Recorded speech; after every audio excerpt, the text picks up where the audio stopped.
Bienvenue à TVCTK et aujourd'hui je suis à Kipawa pour la rencontre de miaja et avec moi j'ai Oscar Kistabish. Bonjour Oscar. Bonjour, comment ça va? Oui.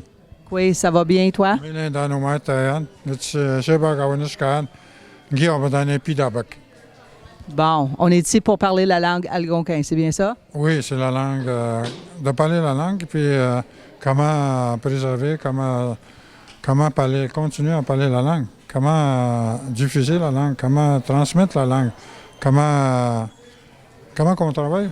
Parce que la langue, elle va disparaître si on ne fait pas quelque chose tout de suite. Miaja qu'on dit, là, tout de suite, là. C'est pas dans 1 an, 10 ans, là, on ne serait plus là, là. On a encore des gens qui parlent la langue encore. Ça fait que c'est notre tour, c'est à nous autres à le transmettre, c'est à nous autres à le parler. Fait que là, il va y avoir 2 jours de différents ateliers, c'est bien ça? Probablement, je ne connais pas toute la programmation, mais oui, c'est une journée et demie, je pense. OK. Puis là, votre participation ici à la journée et demie, ça va être quoi exact? C'est simplement comme la langue autochtone, comme un Anishinaabe, c'est tout. J'ai aucun titre ici. Ouais. Fait que tu vas participer dans les ateliers pour donner des idées, c'est bien ça? Oui, c'est ça. Je vais participer à des idées, je vais participer à des ateliers, je vais donner certaines interventions, comment sauver la langue, comment travailler la langue. Puis c'est ça, c'est très important. Je ne sais pas combien qui parlent Anishinaabe dans le monde, peut-être 5000 dans le monde. Combien de francophones qui parlent le français? Je ne sais pas combien, 300 millions? Nous autres, on est à peu près 5000. Il y a quelque chose qu'il faut d'urgent à faire. C'est ça. Fait que c'est pour ça ça a été planifié pour sortir des idées de tout le monde. Puis avec ça, est-ce que vous avez des idées pour aider à garder la langue?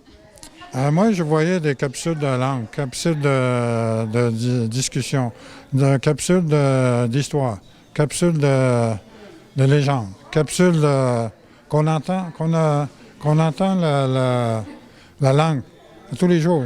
C'est comme ça que j'ai appris la langue, moi. Parce que je l'entendais tous les jours, tous les matins, tout le temps. Ça fait qu'il faut l'entendre. Il faut pas...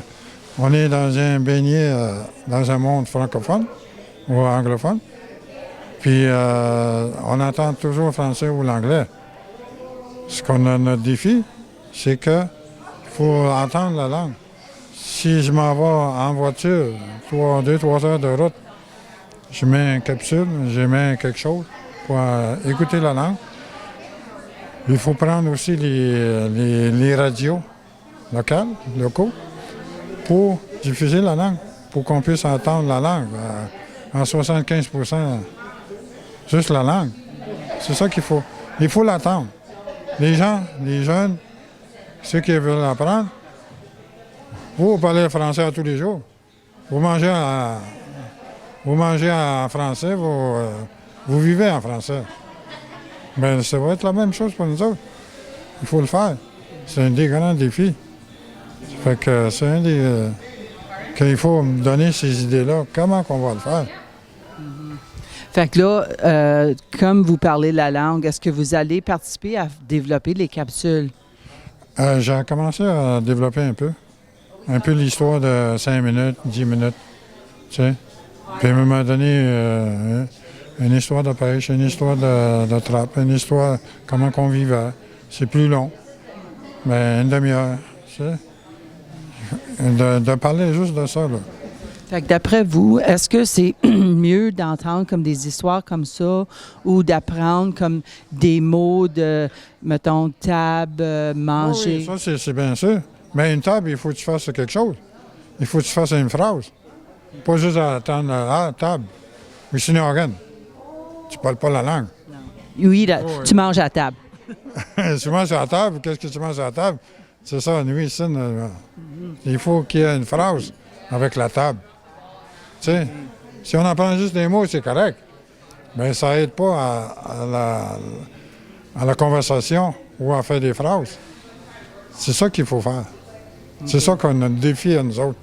les défis des communautés, les défis des familles. Faire des phrases avec des mots qu'on apprend. OK. Fait que là, c'est bien, j'apprécie votre temps. Puis on va parler à d'autres mondes aussi pour voir Oui, qu'est-ce il y a que... d'autres mondes que moi, hein? Ben oui, c'était le fun. Bienvenue avec moi, j'ai Richard Kustabish. C'est bien ça? Non. C'est quoi votre nom? Richard et Génagousier Kustabish. OK, j'ai oublié le milieu. Fait que là... T'as oublié l'essentiel. OK, l'essentiel. Je savais pas comment le dire, par exemple. Bon, Richard, votre rôle dans le miaja, c'est quoi? Ça a l'air que je suis le boss, mais c'est pas, mais je ne suis pas le boss. Moi, je ne fais que développer des idées. Alors, mon rôle à moi, c'est de conduire un peu plus comment on devrait faire ça, quelles sont les idées qu'on devrait avoir. Puis toute la logistique, puis la composition de tout ça, c'est Caroline qui est responsable. Mais tout va bien jusqu'à date, parce que moi, l'essence que je cherche, c'est de revitaliser notre langue, de trouver des façons de le faire. OK? Mais on n'y arrivera pas aujourd'hui. On fait juste lancer la balle, puis le monde devrait le poigner au bon, puis trouver des manières, nous suggérer pour eux autres, suggérer pour tout le monde. C'est quoi les meilleures choses à faire pour créer un environnement dans lequel on puisse parler notre langue encore une fois. OK, fait que là, ton rôle, te dit, tu le boss. Tu es le président de miaja, c'est bien ça? Non. Je suis le président de Menachin. Menachin, c'est la corporation. Okay. Le nom de l'activité qu'on fait, c'est miaja. OK. Fait que là, ça fait-tu longtemps que vous êtes parti de la comité? Oh mon Dieu, ça fait 2 ans qu'on a créé Menachin. Une structure comme toute organisation, là, tu sais. Il fallait avoir une... Comment qu'on appelle ça? Une personne légale. Ouais. OK? Fait qu'on a créé une organisation avec un président, vice-président, conseil d'administration et tout, pour faire des activités pour la culture et les arts. Cette année, ben, c'est l'année internationale des langues autochtones. Alors, il fallait trouver une manière de faire quelque chose. Ça semblait pas tellement être une idée pour la majorité de nos communautés de partir une activité comme ça pour souligner l'année internationale.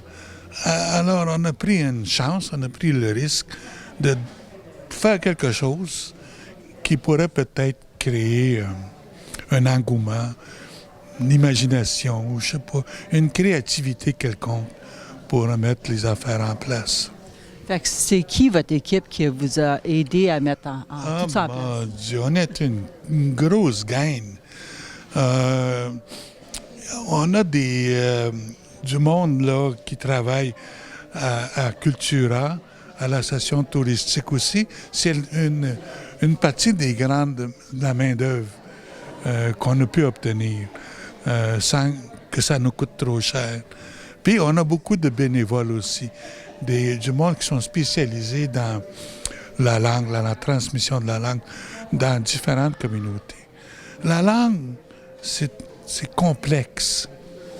C'est très complexe parce que le parler, ça va bien, mais l'écrire, c'est complètement différent. Chaque communauté a sa façon de l'écrire. Alors, notre défi qu'on a à cette activité ici, c'est de trouver une manière de standardiser l'écriture. Ça ne sera pas évident. On a fait venir du monde qui ont déjà passé par là. L'effet que ça a eu de vouloir standardiser l'écriture d'une langue autochtone. Une langue autochtone, c'est une langue imagée, c'est une langue orale. C'est pas une langue écrite. Il y a eu des impacts terribles qui est arrivé lorsqu'on a voulu l'écrire dans différentes places au Canada. Alors, à ce moment-là, il faut réfléchir. Il faut penser. Qu'est-ce qu'on fait? Comment on va faire ça? Puis j'en ai aucune idée.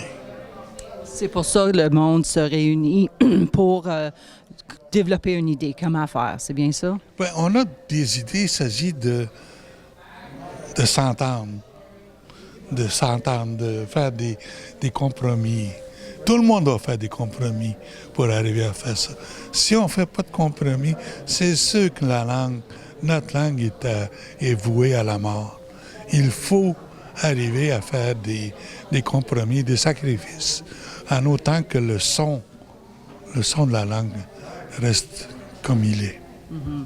On parlait tantôt avec Oscar Kustavish, puis c'est ça qui disait que qu'est-ce qui est important, c'est l'oral de la langue. Est-ce que vous êtes d'accord avec ça? Absolument, absolument. C'est l'oralité qui fait ça. La technologie va nous l'aider à achever cette étape-là. On est chanceux aujourd'hui qu'on ait survécu la langue jusqu'à l'invention des technologies d'aujourd'hui, qui sont facilement accessibles. Maintenant, il faut savoir les utiliser intelligemment, s'assurer que ce qu'on dit, le son qu'on a, ça puisse être entendu dans cette génération d'ici. Wow, vous avez une bonne vision. Est-ce que vous avez d'autres activités planifiées pour l'année? Non, on ne veut pas s'impliquer dans la langue trop. C'est une approche des communautés. C'est leur responsabilité. On ne pourra pas se fier sur un organisme régional là-dessus. On peut prendre le leadership des activités, mais on ne peut pas dire aux communautés comment procéder. C'est à eux autres à le faire, puis à se rencontrer, puis à proposer des actions qui vont être satisfaisantes des deux côtés, là, de tous bords. Fait que là, les idées qui vont sortir des ateliers aujourd'hui puis demain, est-ce que ça va être remis à chaque communauté puis c'est à eux autres à faire des démarches pour continuer? Oui, on est là pour synthétiser tout ça, ramasser tout ça, puis les donner aux communautés. Voici ce que vous avez déclaré lors de cette activité-là. À vous maintenant de nous dire par où on s'en va, quelle direction on va prendre. On peut être un support pour les démarches, mais il faut qu'il y ait un leadership qui ressort à un moment donné à quelque part dans les communautés. Bon. En tout cas, est-ce qu'il y a d'autres messages que vous voulez partager avec notre monde? Bien, ce serait le fun que chaque année, là, les institutions du territoire ici fassent un bout d'effort pour essayer d'apprendre un mot par année, chaque citoyen. Un mot par année. C'est pas dur. Non. C'est facile, ça. Puis de le répéter à chaque fois qu'il y a une occasion de le répéter. Vous êtes très, très généreux avec un mot par année. Moi, j'aurais dit peut-être un par jour. Ah non, ça, c'était impossible à faire. Nous avons déjà expérimenté un mot par semaine dans une école et ça a été très ardu. Oui, ouais.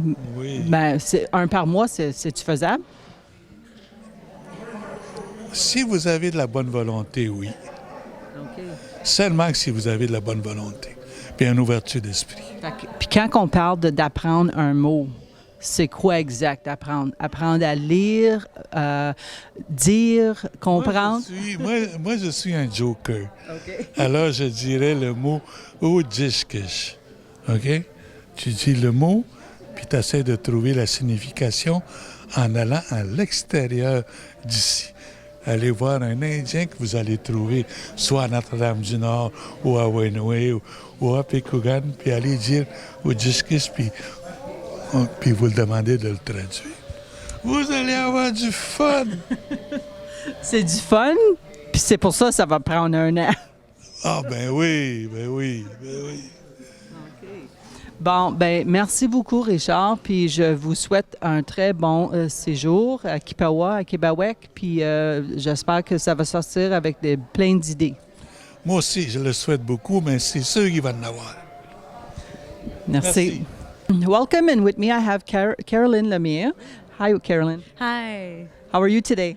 I'm really exciting, a little bit emotional about this gathering. So, can you explain to us exactly?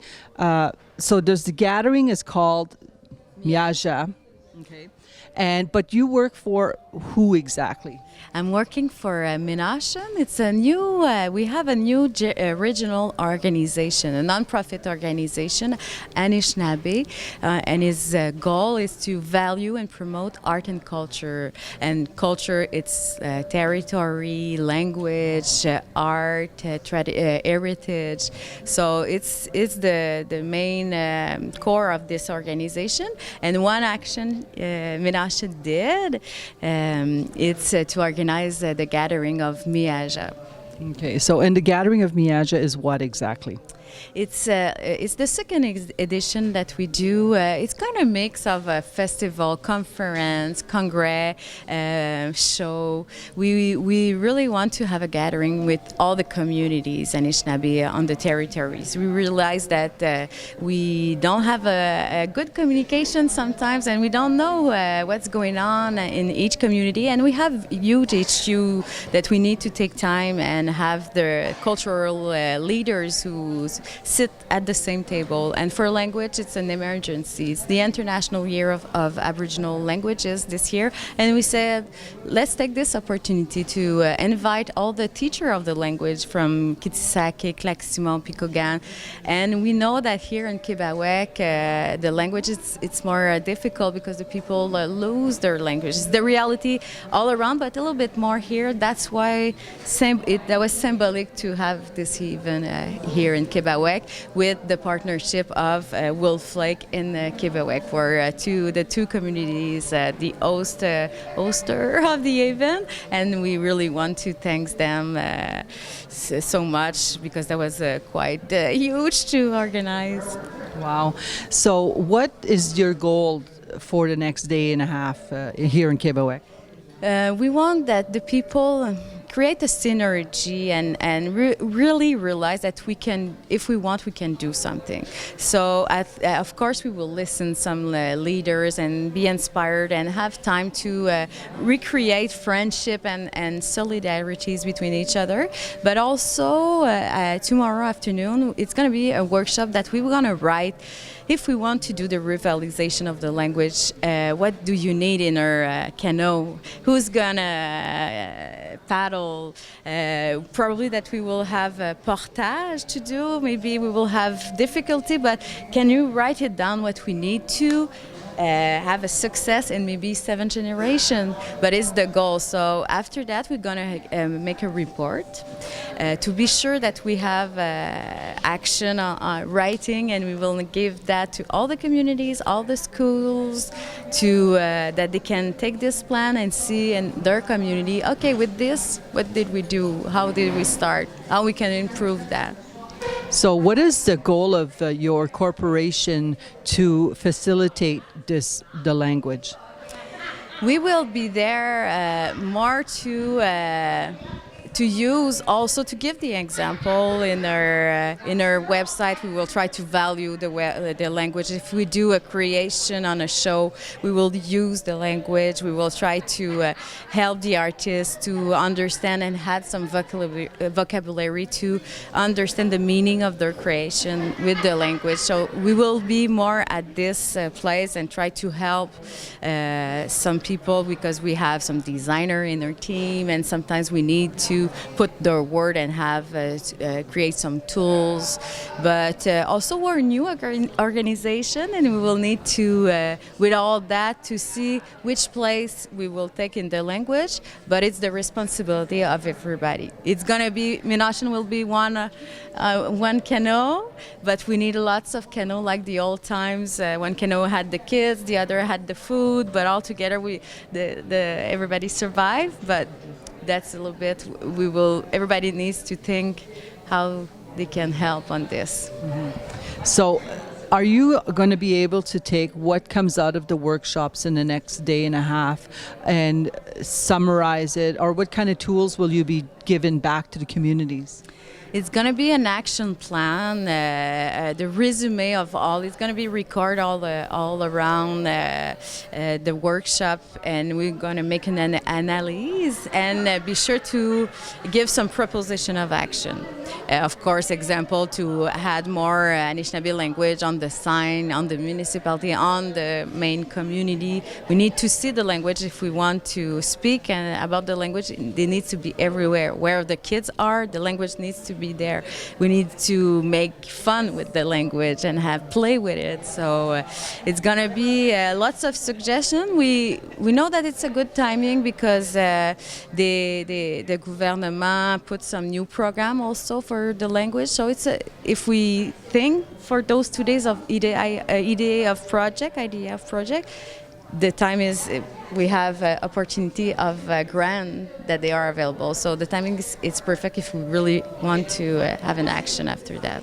Okay, so is there any other activities planned for the year for the language that you are organizing? We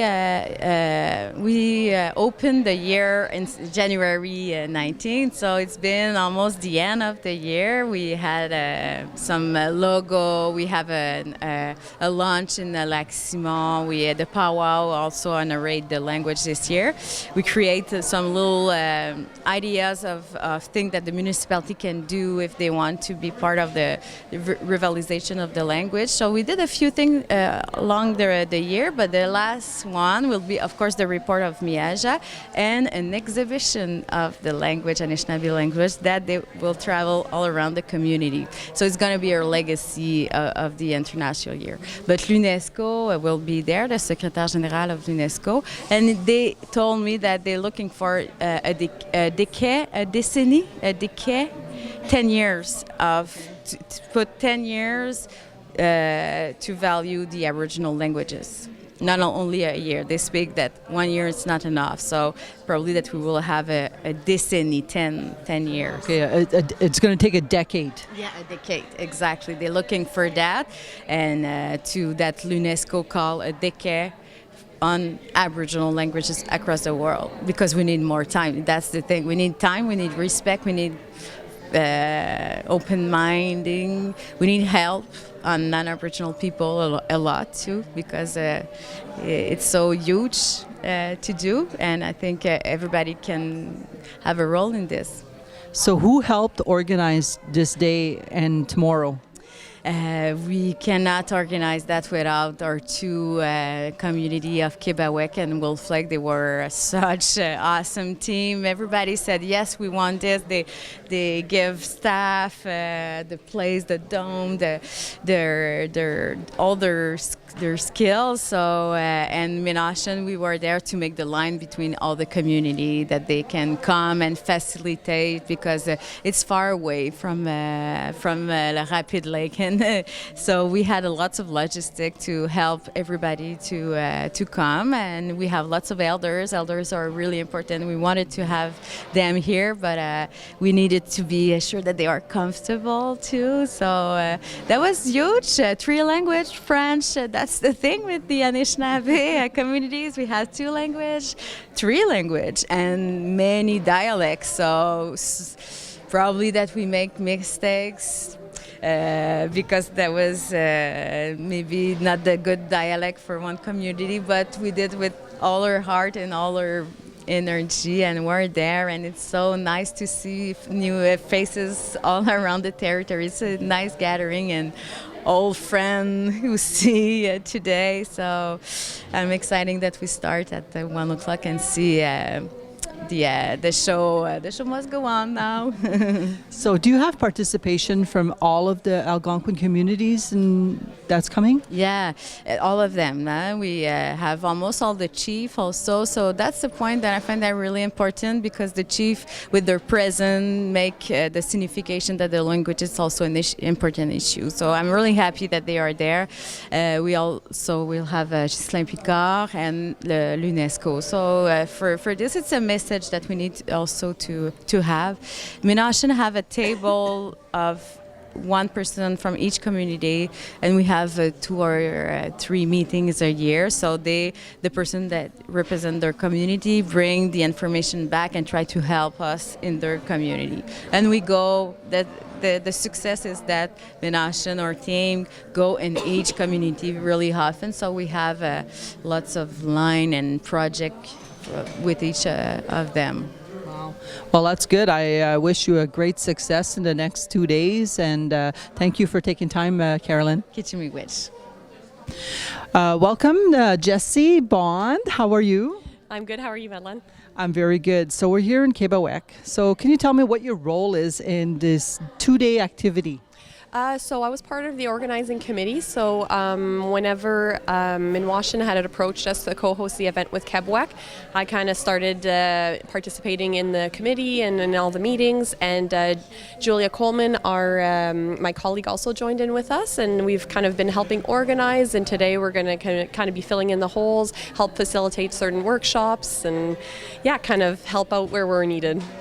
So when did you begin to get involved into are you part of the corporation itself? What is it called? miaja?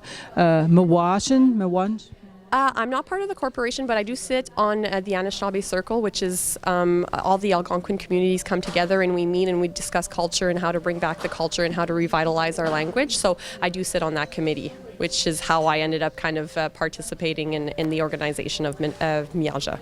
Okay. So when did we start planning miaja?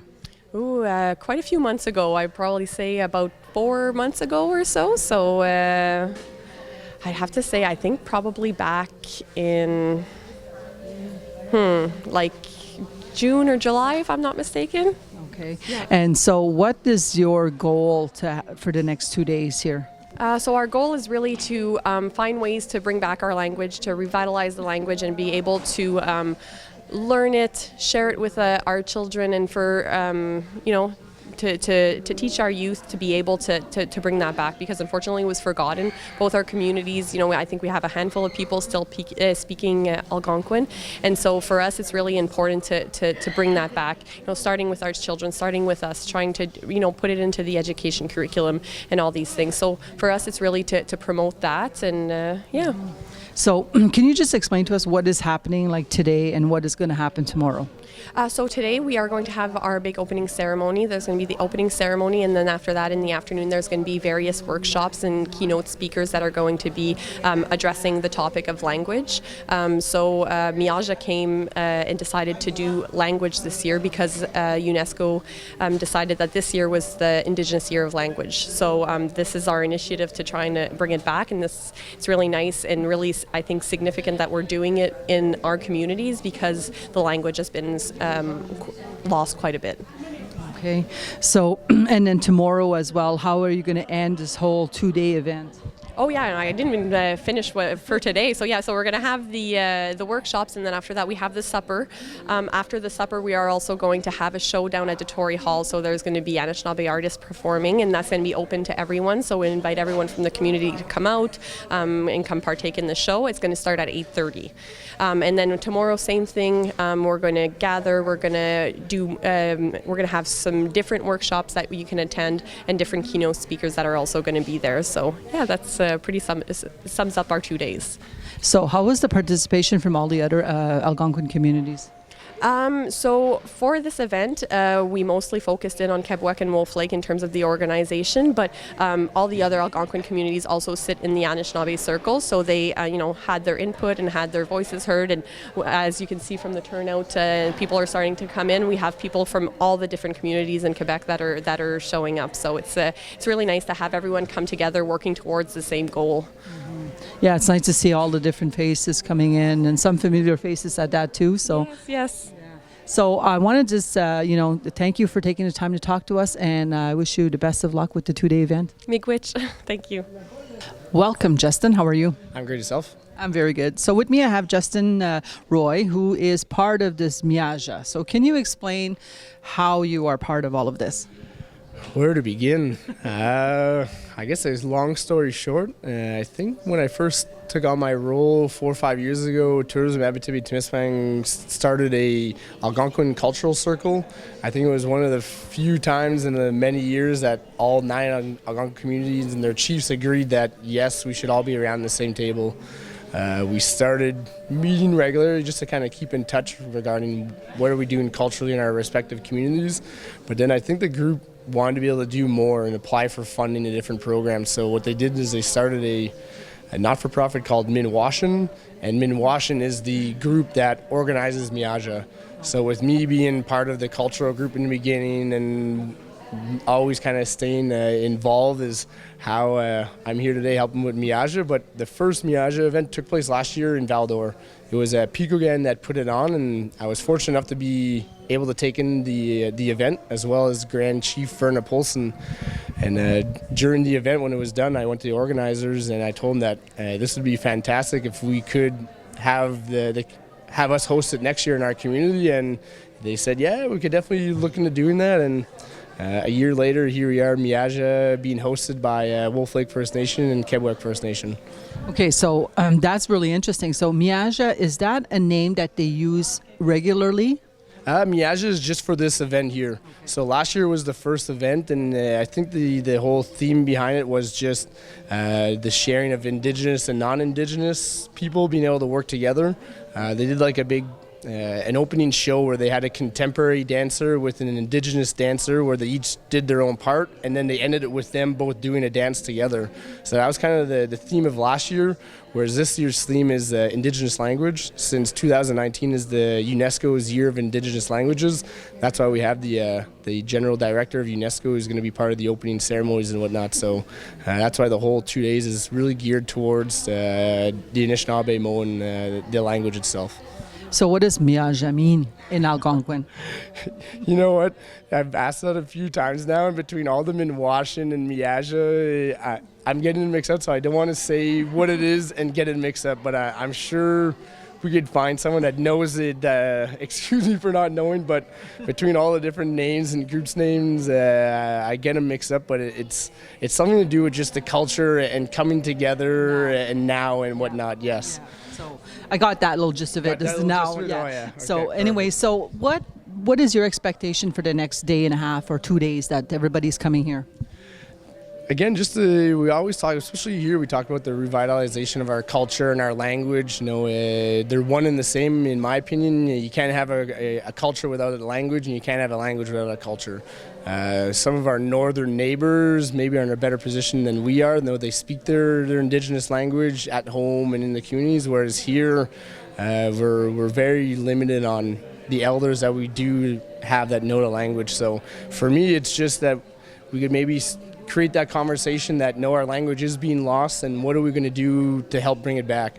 I think we've taken some steps over the last few years and trying to do little things to help bring back our lost language, but events like these will bring them to the forefront, and just again having nice fun events where I'm pretty sure all 9 Algonquin communities are going to be here. So the language is the focus, but anytime we could all be in the same room and have an event or an activity, something to celebrate, it only is going to lead us in the right direction, because it's far too often it's negative we hear and we see in the spotlight in the news. So to have beautiful events like this that kind of showcase the positive and the good, what we could do, you can't have enough of them. Mm-hmm. So what workshops are planned for today and tomorrow? There's some on history. There's going to be an alphabet workshop, so we presented them with the alphabet that I think most of our elders are familiar with, and they're going to be putting people through a workshop where I think one's like a painting workshop. You grab an alphabet letter and they're going to kind of teach you how to pronounce it and what exactly it means, and I think they're going to put it on rocks or wood and then create some sort of little, I don't want to say monument, but some sort of little piece of artwork that we'll be able to keep after the event is done. I know there's going to be, I think, almost a dozen arts and crafts vendors. There'll be some different performances and singers and dancers. There's the band tonight that's going to be playing at the Dotori Hall called Anishinaabe, and they're an Indigenous band. So a little bit of everything is going to be taking place here. So tomorrow I was reading on the program that there's one on how to keep the language going. Is that part of like one of the workshops? It'll be one of the workshops for sure. I think there's 3 main ones, so they're going to be going on 3 different times. So if you're going to have the opportunity that if I'm doing workshop A in the early afternoon, I'll have a chance to do workshop B later in the afternoon, and then workshop C tomorrow. So it's the same workshops going on throughout the whole 2 days, but just so people have a chance to take them all in and not have to pick and choose. Well, I guess I'll take this one since it's going on at the same time as another one I'm interested in. Okay, well, I think that's really good. Rotated them so people can have full participation in the 2 full days. Oh, exactly. We've all been to lots of nice conferences and whatnot where there's multiple things going on and you kind of have to pick and choose sometimes. So we figured let's just easier planning, more logistics, less workshops to organize, and then people will get the chance to really take everything in. So what is your goal? Like, what do you want to see after the 2 days? Just language being, again, brought to the forefront. We have our kids book project that we do here in the community, but just to really, start those really serious discussions on what are we going to do to bring back the language. No, we don't have a school. We could do little projects, but we got to do more. What is more? I think that's the question to ask, and hopefully maybe we could gain a little bit out of this. Sometimes just having events like this, talking to other people in other communities, and you find out that they do this and they do that and they do this, and you don't know these things, or sometimes you don't know what kind of resources or help is out there regarding language.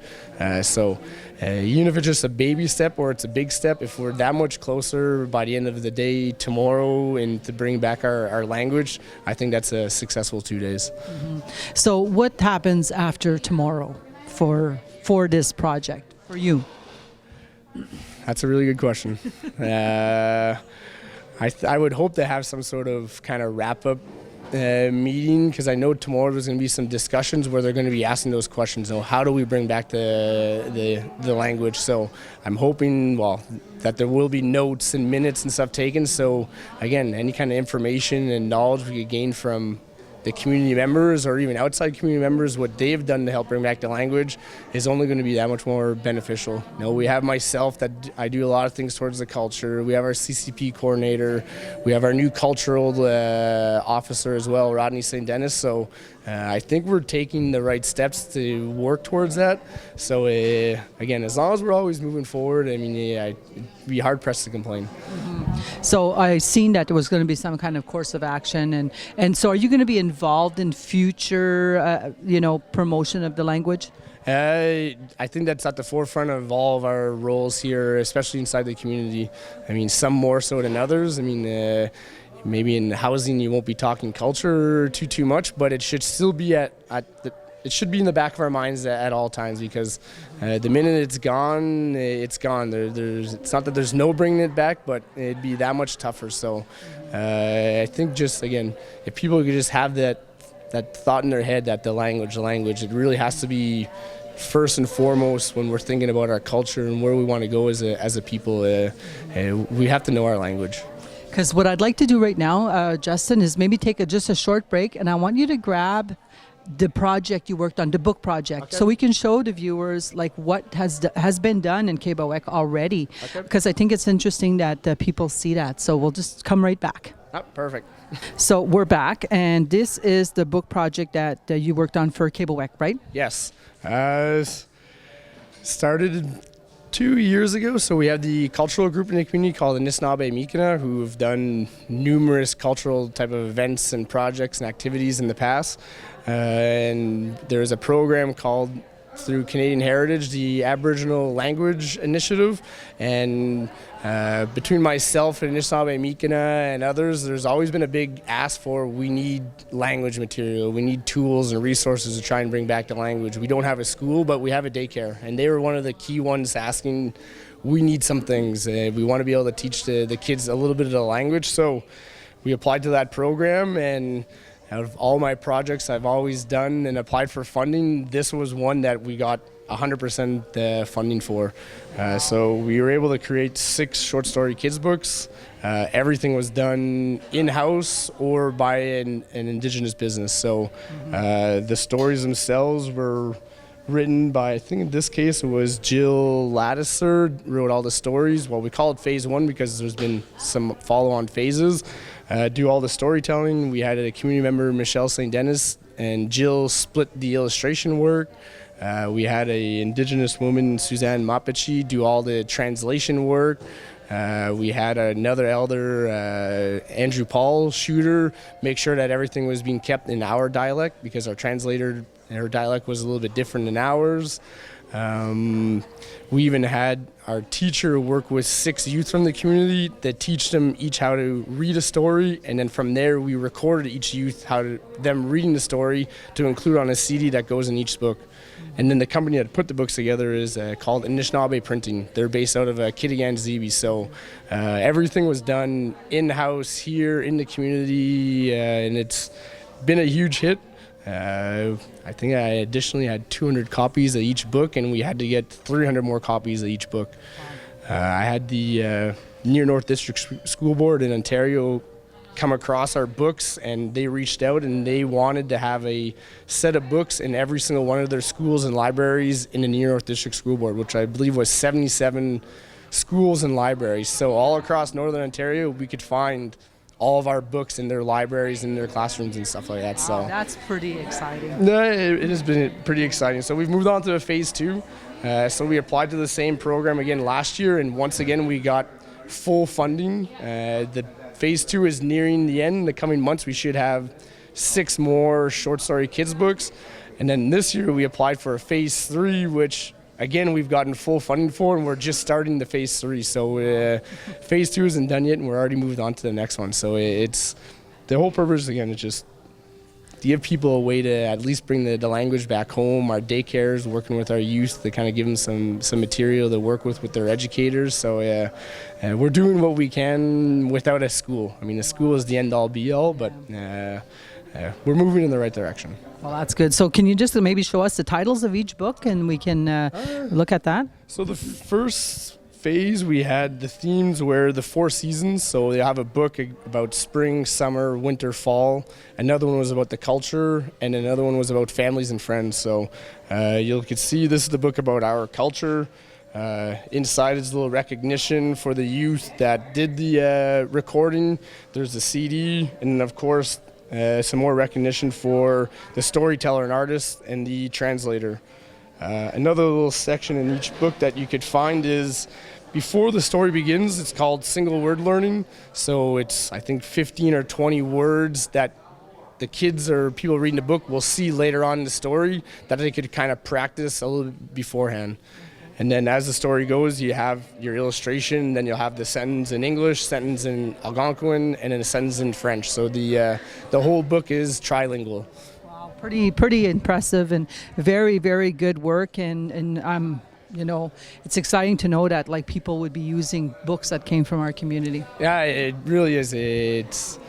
We knew it was going to be a beautiful little project, but just the final product was kind of like the wow factor, and then the feedback and whatnot from in community and outside community. I mean, I don't like to take a lot of credit because there's a lot of us working on it, but I mean the news outlets and the people who've reached out for some sort of interview or feedback or to send stories. I'm still sending bundles of books to random non-Indigenous people that come across them, and they ask if they could get a book bundle. They want to pay for them, but it's all for free, so we asked to pay for shipping, and I've been sending books to Maniwaki, Quebec, LaSalle, all over the place. So it's been a really, really exciting and good project. Wow. So anybody can get a bundle. A bundle is 6 books. Yeah, exactly. It's all for free. That was part of the project. I mean, they asked if we were going to charge people for them, and it kind of defeated the purpose. I mean, we want to bring back our language and give people the tools, but we also want to share our culture and our language with the non-Indigenous people as well. So, it's all free of charge. Anyone has to do is just contact myself or the band, and they'll put you in touch with me, and I'd be happy to share and send people books as long as I have them. Wow. Well, Justin, I want to thank you for taking the time to talk to us. I know you're busy. A day like this is a lot of running around, but we appreciate your time. Oh, no, it's always a pleasure. Again, anytime I could speak positively and proudly of our community, or even about the Algonquin nations or Indigenous people, I mean, we have to take that time. Okay. Thank you. Thank you, Melanie.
Kwegakina, Isabelle Mapachi Dijnikaznan,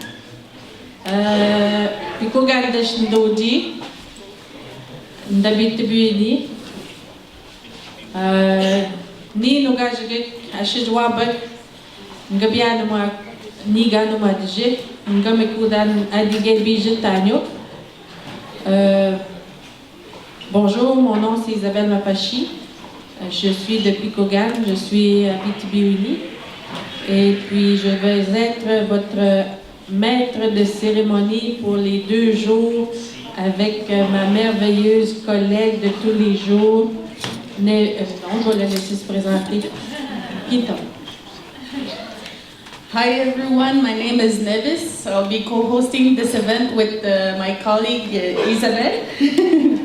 So I'm a bit nervous because it's the first time I'll be co-hosting an event in English. So welcome everyone. Pour débuter, j'invite Madame Noella Robinson pour venir faire la prière d'ouverture. Noella Robinson ganda Muhammad Jini gang kijibinda ya miaja shen gadege bekuji gadege Anishinaabe jikije. Wait. Hello everyone. Bonjour. I was asked to say the prayer unexpectedly, so bear with me if I sort of forget my words, but I'm really honored that I was asked to say the prayer today for our community. And I have to tell you that our language here was lost through residential school, and a lot of our ancestors are gone there now, so we have no one to teach us. But we do have lessons. We had a teacher named Suzanne do some lessons with us. So every word that we learn is an honor for our own being. So today I acknowledge the ancestors who have gone on before us, and we're here to take the walk there now and do the best that we can. So I will start my prayer. Dishtikaz, Zawzi, Gizi, Wakok, Sinikwe, Makwa, Dodem, Hunters Point, Donchba. Miigwech Mishomis, Miigwech Kokmis, Miigwech to Jemnedo, Miigwech to everything that we see. Miigwech Kinage Gon Ibishayan, Waisa Bimansiwan. We give you thanksgiving today, Creator, for everything that's around us, the beauty that surrounds us as we welcome the fall back and the beauty of the fall that we will be seeing. We give thanksgiving to the rocks, the plants, the animals, our relations who gives up their lives, to the water. The water is life, and we have to take care of that water. So we honor that water today. And to the swimmers, the crawlers, and anything I have forgotten, Jem Nado, you know it's in my heart. So I give thanksgiving today for all things that will come our way within the next few days. We will learn a lot as people. And I'm so grateful and honored to be part of this circle of learning, because we learn something new every day, whether it's big, whether it's small, and we carry that with us. So I ask for blessings for our families, for the sick, for the elders, for the homeless people, for the people that are lost. And I ask for that blessings to come upon them so that they may find their true self and follow their heart. Because today we see a lot of hurt, and I ask you, Shem Nido, to be gentle with us and to surround us with your love and light, so that we can move forward in a good way. Chmiigwech Shem Nido, Chmiigwech, Aho. Cette année, Je l'ai dit en algonquin, mais je pense que je ne l'ai pas dit en français. C'est l'année internationale des langues autochtones. Puis c'est sur ça qu'on va parler les 2 prochains jours. Et que on vous souhaite du bon temps. So as we start, we would like to invite 2 chiefs of the community host that we would also like to thank for their enormous support in the preparation of this event. So we would like to thank Lance Heyman, Chief of Kibawek, and Lisa Robinson, Chief of Wolf Lake. Oui, hello, bonjour. Grand Chief Olson, Regional Chief Picard, Chief Robinson, Mr. Gurubay, Mr. Kastavish, Madame le Préfet, my fellow Algonquin chiefs and councils, invited guests, elders, women, and youth, community members, ladies and gentlemen. It is my pleasure, and I'm honored as chief to welcome you to the unceded traditional territory of the Algonquin Anishinaabe, and to our little piece of it that we call Kebawek, our home and community. I'd like to begin by thanking the organizing committee for selecting us to host this important event, miaja, honoring the Anishinaabe language. I would be remiss in my duties if I did not acknowledge the time, effort, and hard work that was done by the committee in the preparation of this event. The organization of such an event requires dedication from so many individuals, from the development of the concept and the agenda to the setting up of the hall to welcome our guests and visitors.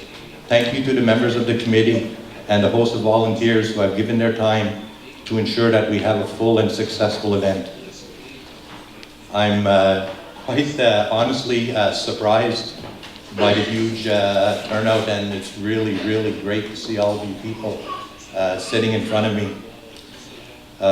You know, I was not expecting this many participants, but again, it just signifies to me the importance of our language, and that this in itself is one of many opportunities.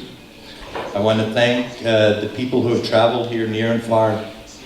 Thank you for prioritizing your time and coming here to participate and share your insight, your experience, your love and commitment to the preservation and the revitalization of our beautiful Anishinaabe language. As many of you know, Kebawek is on the cusp of losing the language. Out of a population of over 1,000 members, we have but a handful of speakers. So hosting such an event with these realities in the background make this conference and its teamed approach to agreed upon courses of action that are important to our community. Residential schools, Indian day schools, colonization, creation of reserves, and focusing on developing and being part of the economy have all contributed to this profound loss of language and culture. If you have time during the breaks or during the day and a half that you're here, I encourage you to go and take a look at our residential school memorial. It's a beautiful piece of work done by a number of dedicated individuals who wanted to make sure that we never forgot, you know, the struggles that they endured. And now we have an opportunity, you know, to bring back and revitalize the language.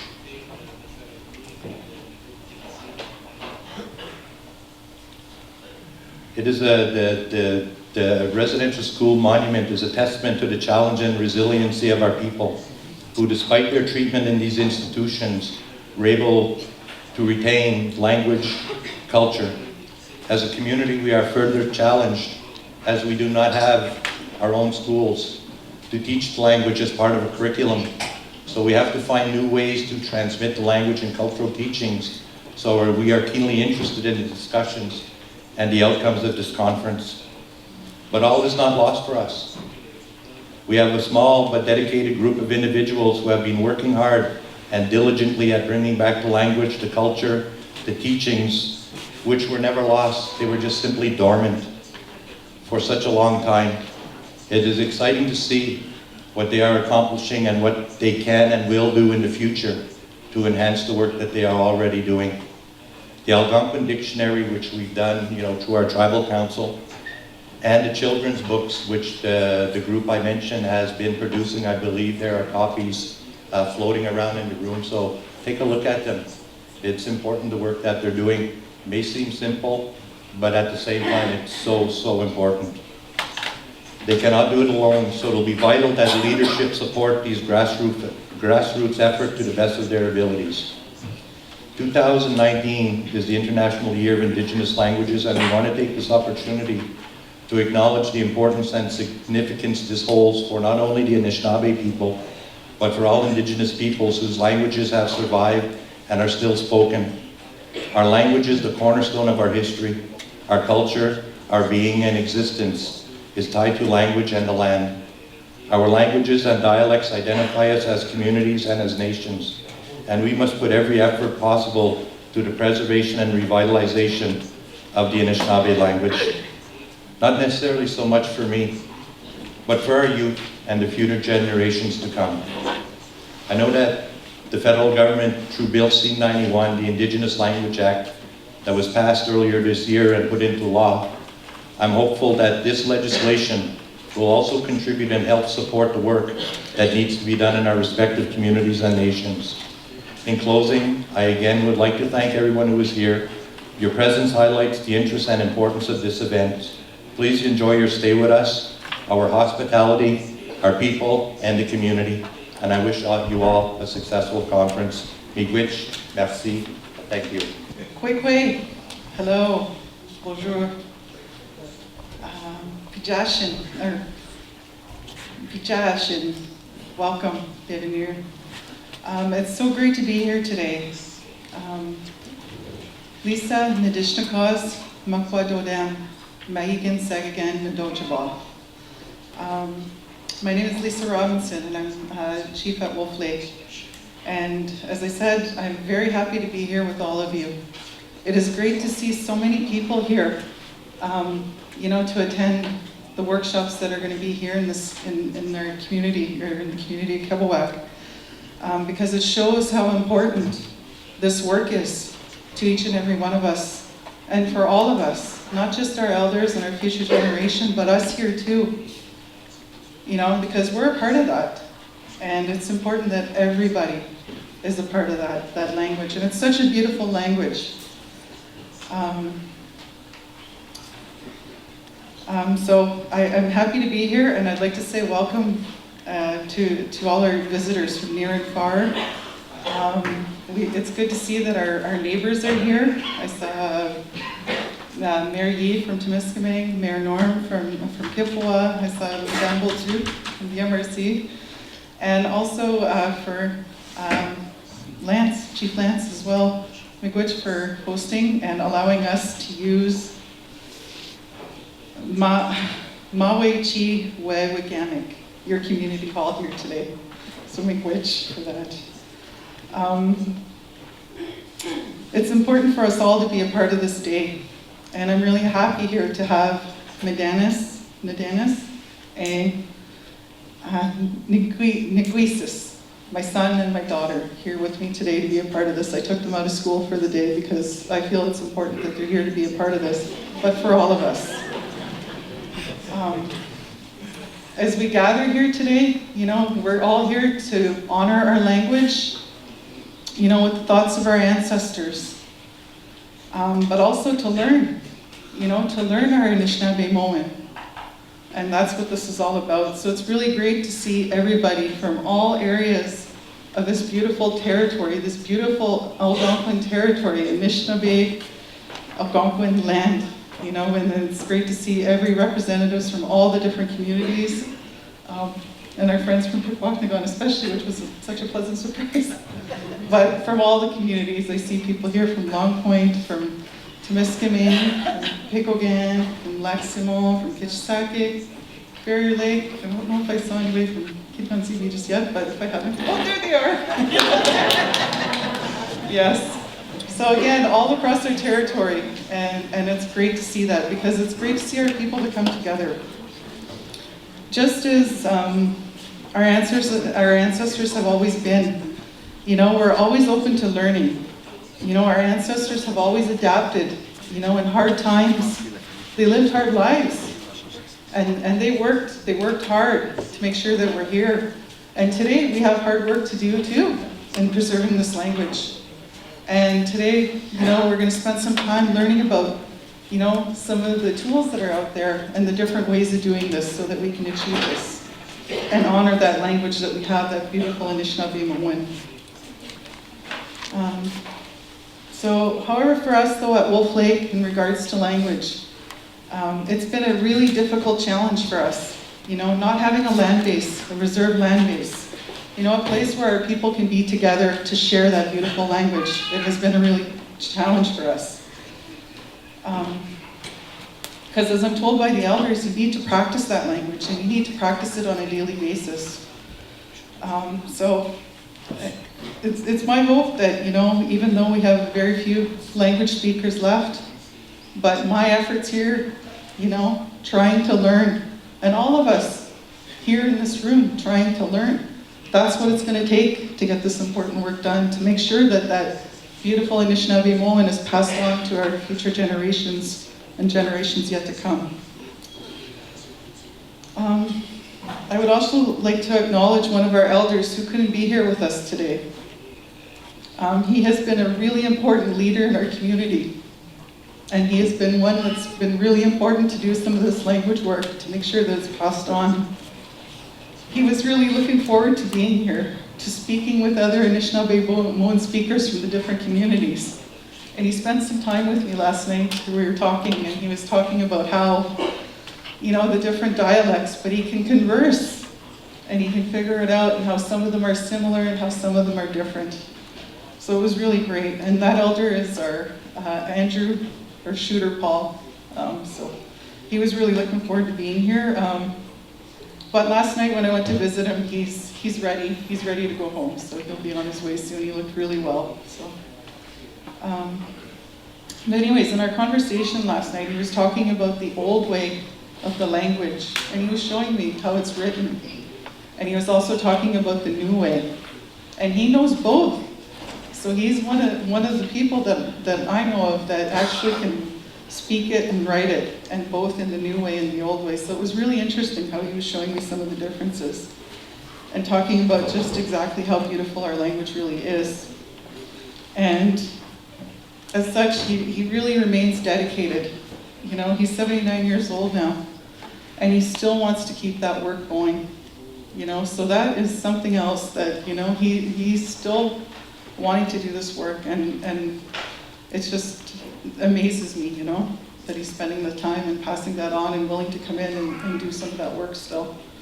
So I'm sure that if he were here, he would be so happy to see us all gathered together, and I'll go back and tell him that as well. So over the next day and a half, I wish you much learning, much sharing, and getting to know one another as well. And the next time you see me, as I'm learning this language, as we all are, don't be shy to say something to me in it. And because I really do want to learn. And I'm learning just like some of you here in this room. And I think it's really important. And as much as we have to practice it, that's what we can do. And that's our part in all of this journey. So let's start something by doing that. Talking in our language more so.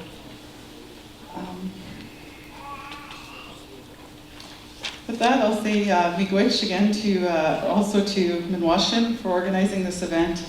It really, really is a great, I'm just amazed by the turnout and all the people that are here that are committed to this. So again, miigwech, and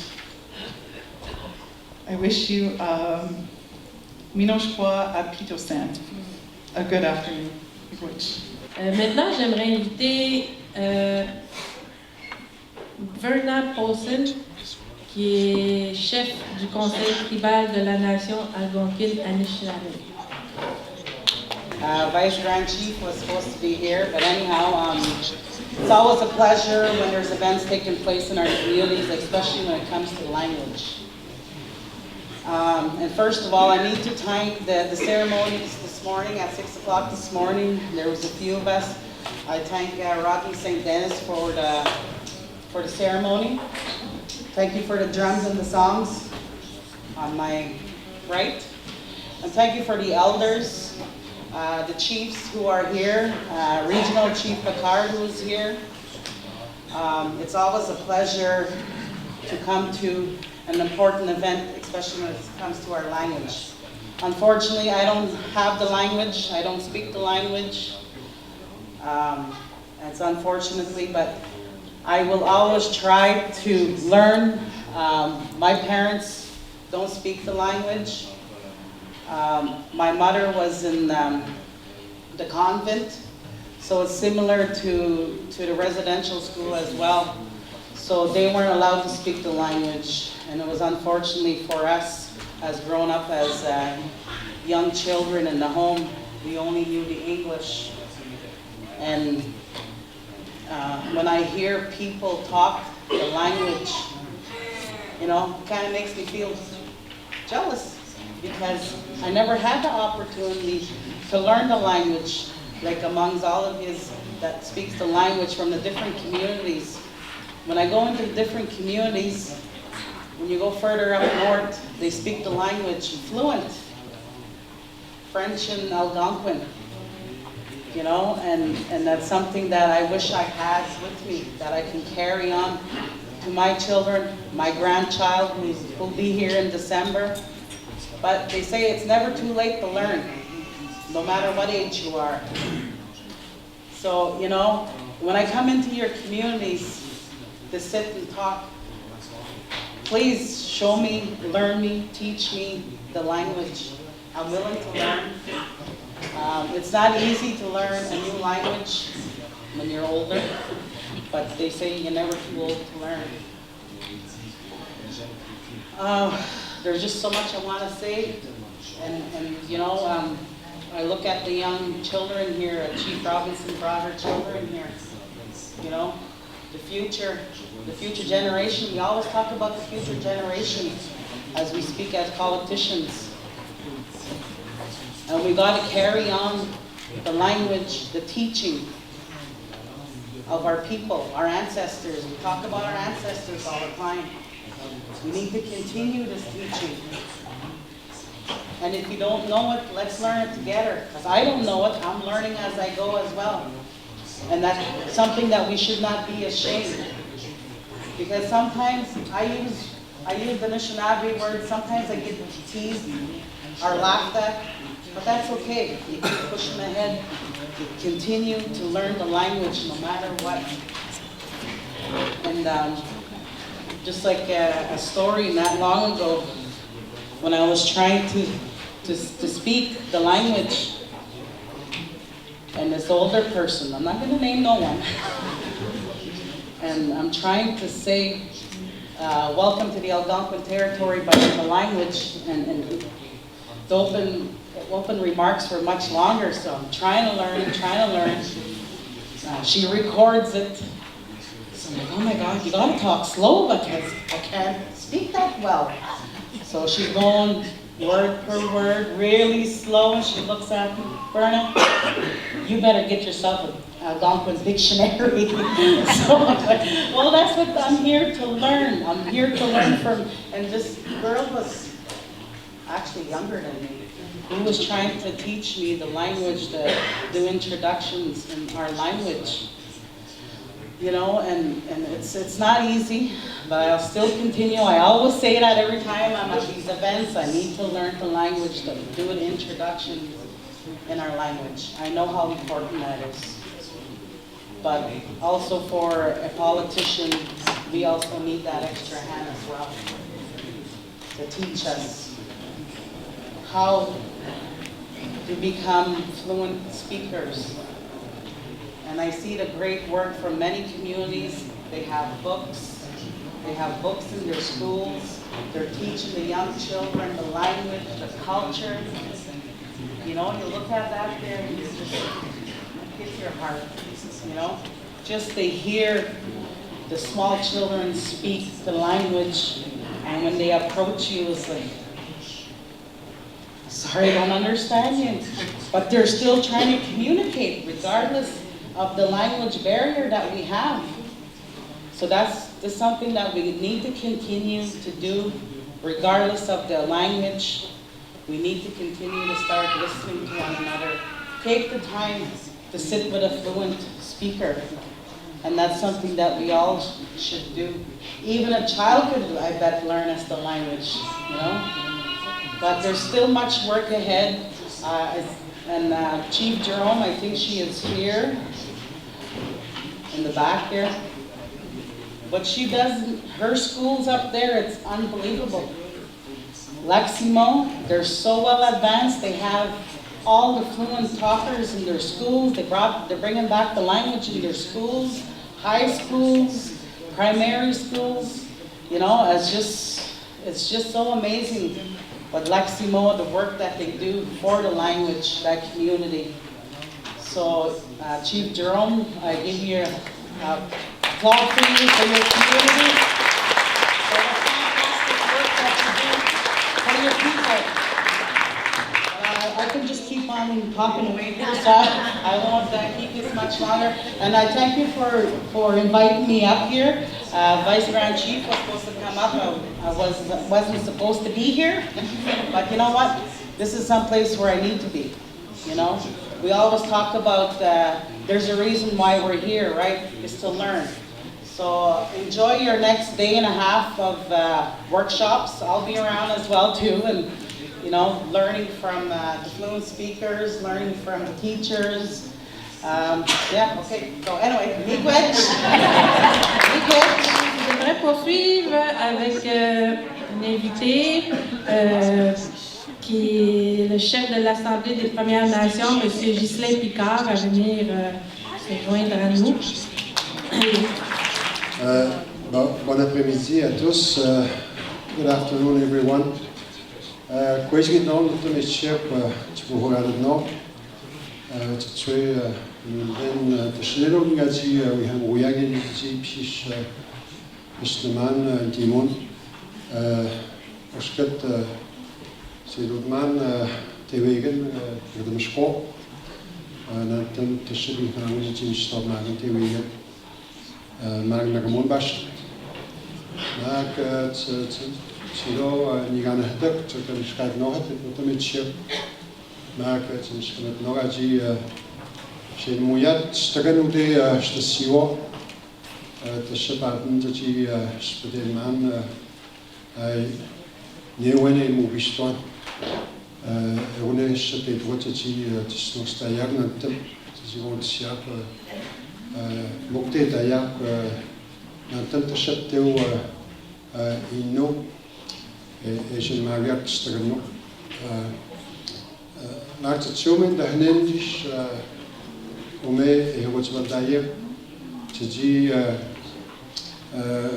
imatnek ino imon chewi wat daje ge chilo te ji ai o什么多也是imon os wat ji hanunja dit se mod nos waran ji ke met ai Wadetuden ist doch da gut nur die ja mit die Twiluden Stahal Mutano in New York mit tabi und lito option mit tabi und stimono und in der Linie droht sie die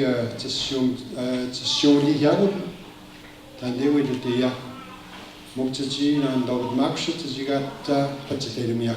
I wouldn't Linchka got the Mark the ship at the what Taji I coach Shonapstaya. Mark Tabudadi Honapstaya. Kids go sit out what Strassino Taji the Sedia what Nehemot of Tayanishka Haga Tajina the Mark Kosti Mono. Écoutez, ça me fait extrêmement plaisir d'avoir cette belle opportunité ce matin, cet après-midi plutôt, de partager ce moment avec la grande nation Anishinaabe. First thing I want to do is certainly acknowledge the drum. Always important to start in the right way and acknowledge the opening prayer as well. That's another very important piece in undertaking the business that we're ready to undertake. I certainly want to acknowledge the Algonquin or Anishinaabeg Nation for welcoming us on their traditional unceded territory. Always part of our important protocols to acknowledge our hosting nations. Certainly want to acknowledge Chief Robinson and Chief Heyman for co-hosting this event today and tomorrow. Also acknowledge the chiefs from the other Anishinaabe communities who are with us today. Acknowledge the elders as well, but also the youth. Very important in terms of the challenge before us to acknowledge the youth and their own challenges in finding ways to reconnect with their own culture and reconnect with their nationhood. As I traveled in this morning, I saw at one of the spots, I can't remember where exactly, what I saw, Crooked Lake. I thought to myself, there must be a better name than Crooked Lake. Because every part of our territory has a name, and we all know this, and I want to refer to the comments by Chief Robinson in terms of the old Anishinaabeg language versus the new Anishinaabeg language. And that's a very important very important piece that we need to remember because it is part of the reality. Écoutez, j'ai eu le privilège la semaine dernière de participer à la fermeture du rassemblement des aînés Inuits. Plus de 500 aînés qui venaient de 11 communautés. Et c'est la communauté de Washat, Nakmalutenam, qui en était l'autre. Et c'était vraiment de toute beauté. Malheureusement, contrairement à plusieurs autres personnes, j'ai eu l'opportunité de participer à une journée entière, la dernière journée de rencontre avec la fermeture. Et écoutez, évidemment, je le dis en tout respect, mais l'entièreté de cette journée-là s'est faite en Inuaimun, qui est la langue Innu. Et en même temps, on a eu l'opportunité d'insister sur les difficultés que rencontre la langue Innu aujourd'hui. Parce que c'est pas aussi évident que ça, même au sein de nos communautés. Je pense qu'on fait tous partie. On fait tous face à des défis qui sont extrêmement importants au sein de nos communautés, en dehors de nos communautés. Et ça, c'est vrai pour toutes les langues. On a également eu l'occasion de parler du tambour traditionnel Innu. Et ce que les aînés nous ont appris, c'est que le tambour traditionnel, c'est pas juste un instrument, c'est beaucoup plus qu'un instrument. C'est vraiment l'entièreté de ce que représente la nation Innu. Le tambour, l'environnement, le territoire, la terre-mère, mais aussi la faune. Et je pense que c'est important aussi de trouver une façon de se reconnecter à ces réalités-là. Il y a quelques semaines, j'ai eu l'occasion de visionner un documentaire qui porte sur l'initiative qui a été mise sur pied en partie par Kent Nagano, qui est de l'Orchestre symphonique de Montréal, et qui a voyagé à travers les communautés Inuit, Cri et Innu pour interpréter une légende qui est sans doute connue chez votre nation, qui est celle de Tchagabesh. Et j'écoutais mon ami Florent Volant, du duo, l'ancien duo Cashton, et qui disait dans le documentaire, la langue Innu, c'est pas une langue de sédentaire, c'est une langue de nomade. Et c'est vrai aussi pour la langue Anishinaabe. Je pense que c'est important de se le rappeler. C'est important aussi de savoir que, indépendamment où qu'on soit sur le territoire, on a des racines, notre langue a des racines partout. Que ce soit en Abitibi, que ce soit à Chicago. Et je pense que ça, c'est important aussi de savoir qu'on a des empreintes qui existent partout sur le territoire. Et c'est vrai pour la nation algonquine, la grande famille à laquelle nous appartenons. Écoutez, I think I was really privileged to be able to share, those few moments with our elders last week. And to me, it really brings up the importance of the challenges before us in terms of the language. I will never deny the fact that the adoption of Bill C-91 is certainly a plus. Mind you, we will have to have the financial support to come along as well.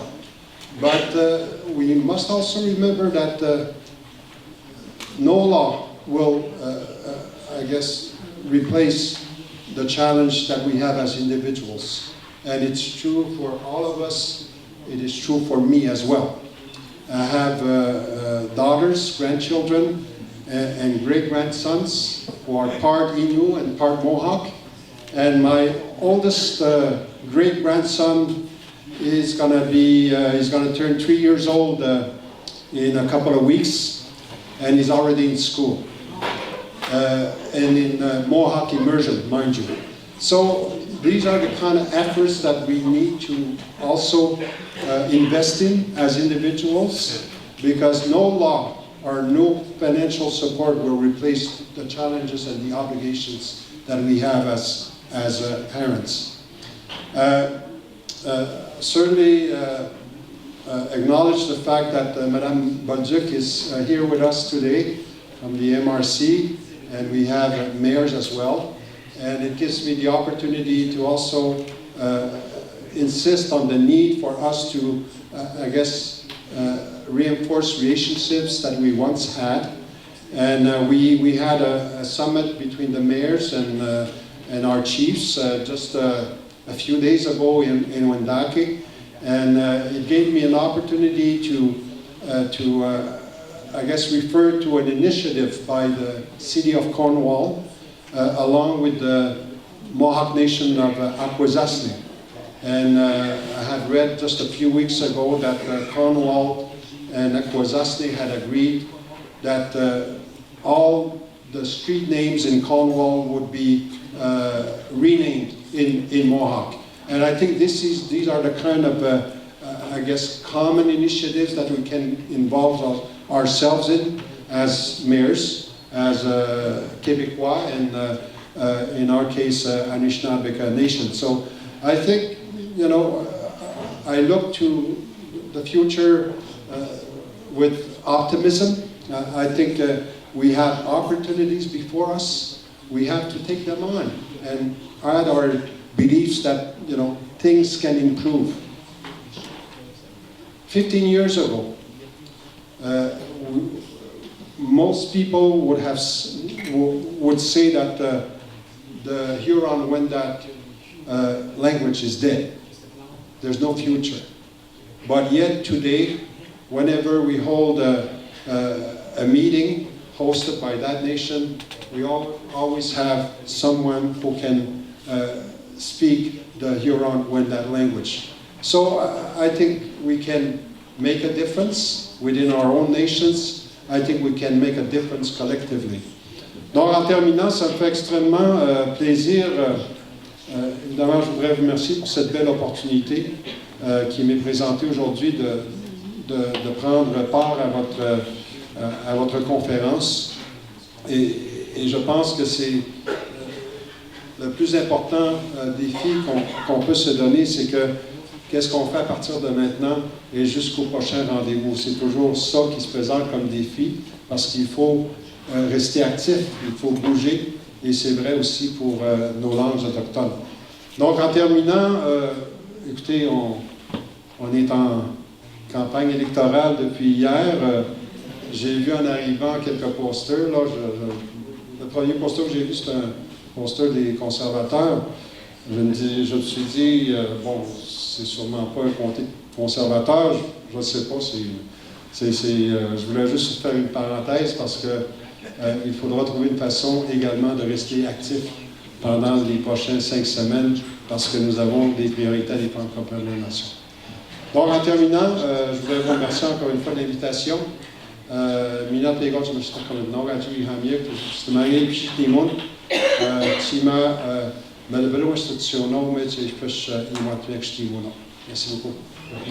We're now inviting a person that's worked with Minwashin since the beginning and an ally of Aboriginal communities, Mr. Sébastien Goupil, secrétaire général de la Commission canadienne pour l'UNESCO. Kwe, Mino, Kijigan, Nimin, Winidan, Eji, Keke, Nimian. Richard.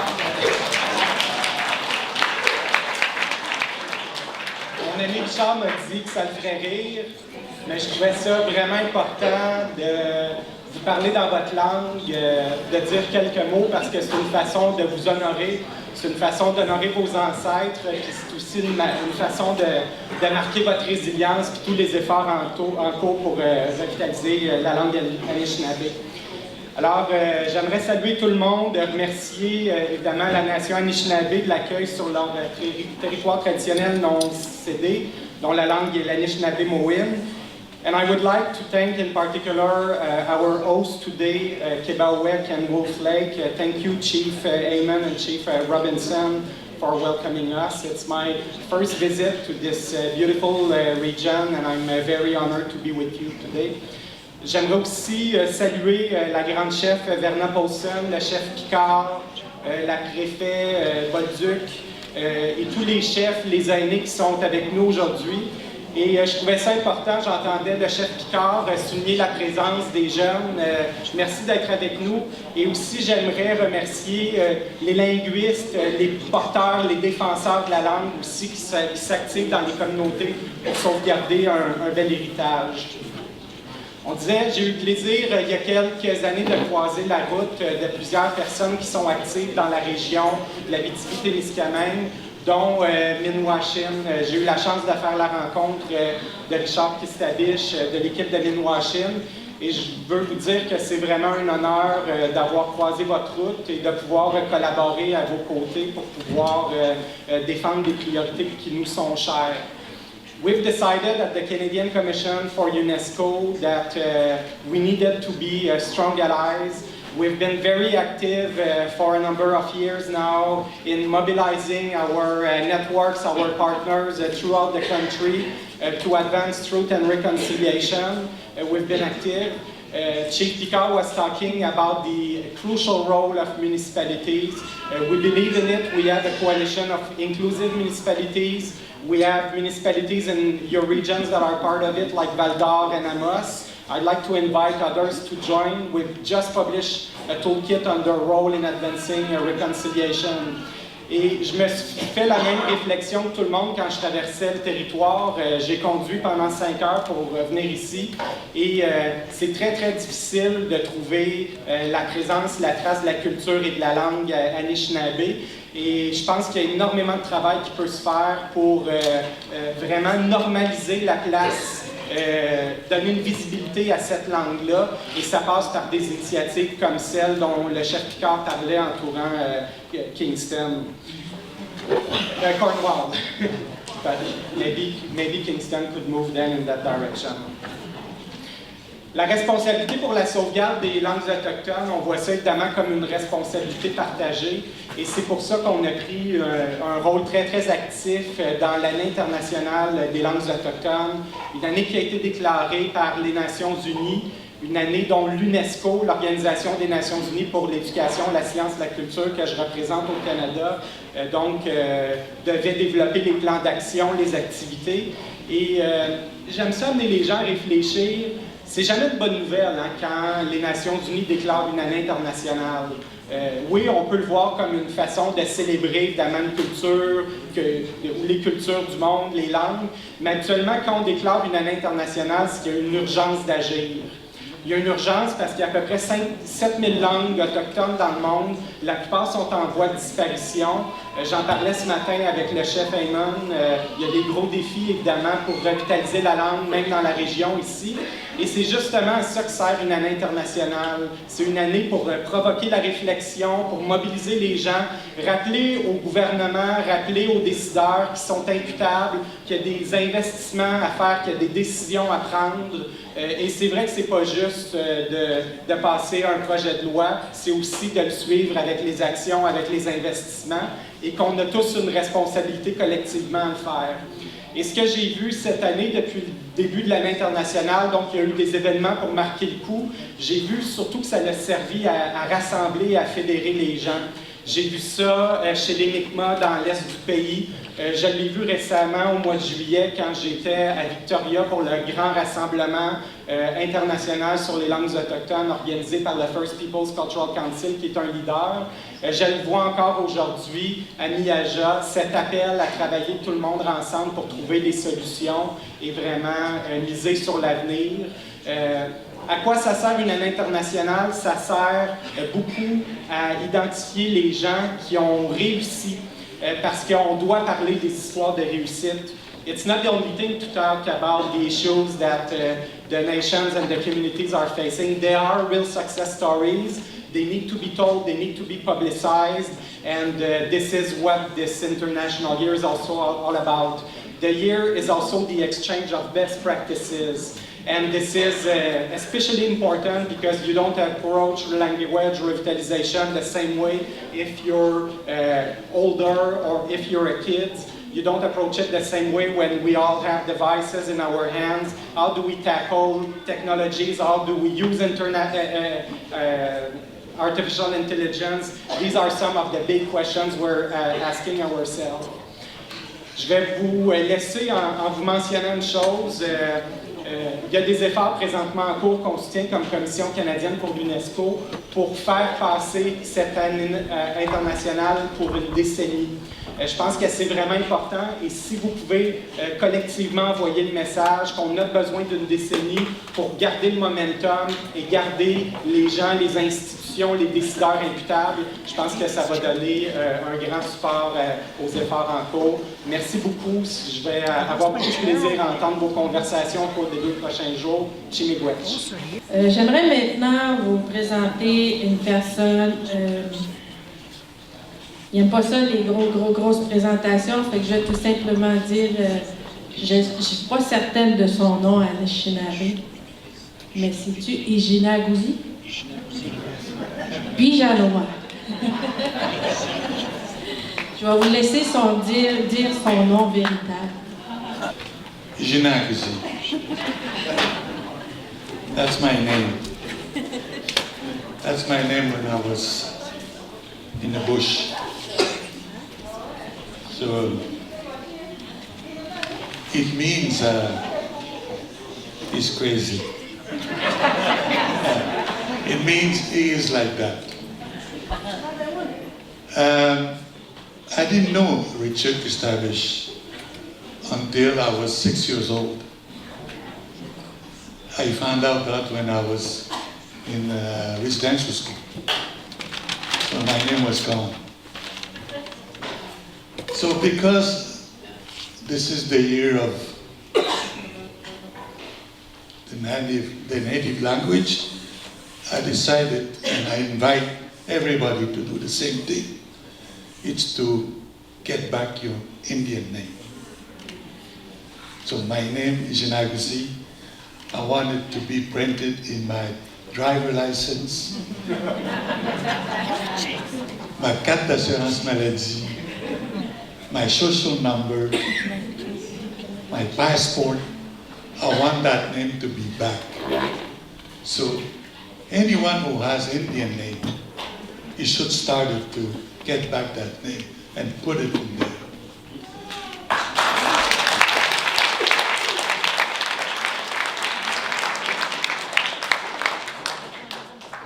It's the first step to recuperate your own language. It's not everybody that has an Indian name, but make it your own. Make it how you look. And you're gonna be very proud. I was so ashamed of my name when I was in residential school. But today, it took me a number of years in order to get pride. My dignity is back, my identity at the same time. So, please make this happen for everyone. Kigos, I don't like your Kevin name at all. That's not a name. That's a fake name. So, anyone that has an Indian name, please do it. It's going to be a long, very long process. I started mine, and I have already a first hurdle. The guy told me it'll cost you $400. I told him that this is going to be free. I want to just get back what you stole me. That's all. So it's going to be a fight, but it's going to be fun at the same time. Oh yes, I'm going to make them shit. It's going to be my pleasure. At least I'm going to have one. Menashe, about 3 years ago, a lady called me. I was doing nothing at that time. And I should never answer to that phone call. Caroline, fatigante, achalante, écœurante.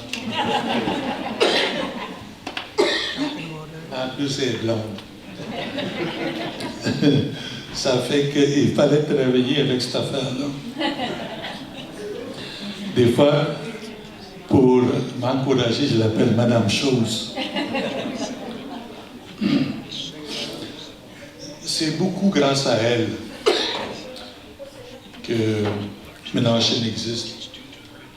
Parce que moi, je voulais rien savoir de Ménaché. Même Ménaché, même le mot n'existait pas dans le temps.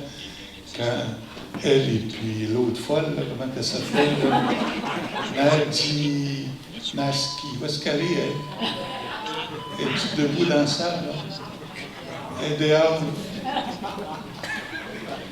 Ces deux-là, ils m'ont martyrisé, torturé, pour que je dise OK, d'abord, on va faire Ménaché. Qu'est-ce que ça veut dire, Ménaché? Ça veut dire beau. Parce que notre culture et notre art a toujours été considéré comme pas beau du tout. Regardez qu'est-ce que Frank Wilson peut faire. Regardez qu'est-ce que Carl Chevrier peut faire. Qu'est-ce que Virginia Pismapeo peut faire, peut écrire. Qu'est-ce que Alexis peut faire. C'est merveilleux. C'est des œuvres d'art. C'est des œuvres qui marquent l'histoire de qui nous sommes. Qui nous sommes. C'est eux autres qui font ça. Ils imprègnent une empreinte qui reste là, qui ne bougera pas. C'est grâce à eux si on peut commencer à souffler sur les braises d'un feu qui a été éteint. Tu sais, la culture, les arts, la création, ça a été éteint chez nous, ça. Mais il reste encore de la braise. Il faut juste souffler un petit peu dedans pour que le feu revienne. Alors, il faut qu'on le souffle ensemble. Pas seulement les Anishinaabe, mais toute la gang. Ménaché, c'est une organisation art politique. Je suis content de voir qu'il y a autant de politiciens qui s'intéressent à une organisation art politique. C'est encourageant. Moi, ça m'encourage. Vraiment, tu m'encourages. Juste parce que tu viens ici. Thank you so much. Ça me donne l'envie de continuer encore plus. Je vais défoncer les portes. Thank you, Lance, for that idea, crazy idea, to go to Kipaway. The end of the world, you know. Far away from any place. We don't even have internet here. So thank you, Ingrid, because it was a pleasure to be out of this connection. I think we have another connection by coming here. Yes, another one. To feel that everything is not lost. Okay? I know it's dying, but there's still hope in them. There's still hope. So all we have to do is just, and then the fire will come back, for sure. Language don't die. I never see a language die in my life, in my whole life. I never saw that. So it won't happen. It won't happen. It'll be reviving. And that's going to be our language. Our language is our identity. This is who we are. This is why we are on this land. This is why the Creator put us on this land, with the language. And only the language will identify each and individual. C'est tellement important.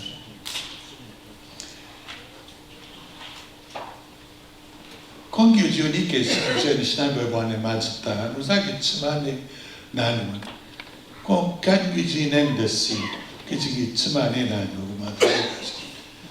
Ngi da mo ben kararin sidesna, kichi agashin nuzagi tsmozidi, kichigi yemidi. Kotaji tsmane o yuma. Maintenant, notre langue, chez nous, Anishinaabe, notre langue est très complexe par rapport à tout ça. Parce que, d'abord, il y a des Anglais qui nous ont colonisés, il y a eu des Français qui nous ont colonisés, puis parce qu'on avait tous une peur épeurante de tous ces colonisateurs-là, qu'on s'est renfermés chacun chez nous pour conserver notre identité, pour conserver notre mode de vie, conserver notre culture, conserver nos arts. Et puis, tranquillement, pas vite, on a commencé à utiliser nos propres moyens de nous exprimer. Nous sommes fiers, il faut être fiers de ce que nous sommes. On a chacun notre façon de parler. On a chacun notre façon d'écrire. On a chacun notre façon de faire les choses. Dans chaque communauté, c'est comme ça. Et on est très, très, très, très protecteurs de ça. On est très jaloux de ça. On veut le garder juste pour nous autres mêmes. On ne voudrait pas s'associer avec un autre pour qu'on puisse au moins écrire de la même manière. Non, c'est moi qui ai la meilleure écriture. C'est le seul que j'ai appris. Donc c'est lui le bon. L'autre, il va dire, ben non, vous autres avez été en tort. Vous ne pouvez pas avoir la même écriture, la meilleure écriture. C'est nous autres. Eh oui, c'est eux autres qui ont rencontré les premiers, les prêtres. Donc c'est eux autres qui ont appris. Nous autres, on était les derniers. On écrivait avec des paraboles. Mais c'était pas pareil. Alors, c'est un des premiers défis qu'on a. C'est de savoir comment on va écrire notre langue. Notre langue, c'est une langue orale. C'est vraiment uniquement oral. C'est par le son, c'est par le visuel. Notre langue, c'est ça. Mais écrire, c'est pas nous autres. Ça vient d'un autre. Mais il faut le faire si on veut la garder. Si on veut le communiquer, il faut le faire. J'ai invité des madames qui ont connu cette misère-là de se standardiser l'écriture de leur langue. Madame Tchernish est ici. Ils vont nous expliquer le malheur qui leur était arrivé, les difficultés qu'ils ont eues. Puis ça a presque pas marché. Presque. Il y en a-tu qui ont vu le film Presque? Apocalyptico. Le monsieur qui a failli mourir dans le film. Failli, il l'a appelé Presque.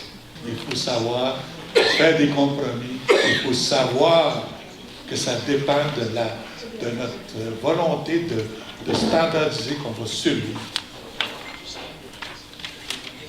The other thing that is a big challenge for us, and it's an important one, but we need to have access to that. It's technology. Technology will help us to keep the sound. The sound is so important, the tone that we use.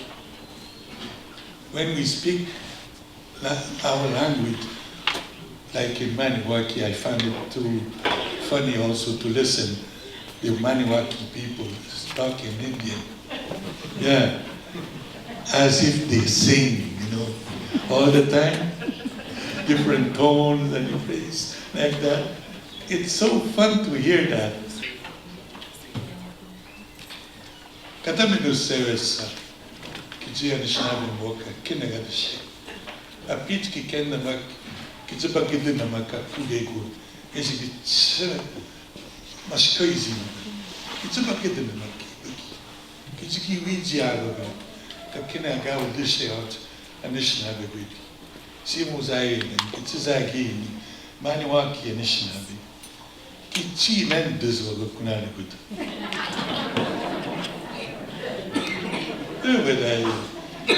Dico, che vi noi pioggi, che ci niente sono.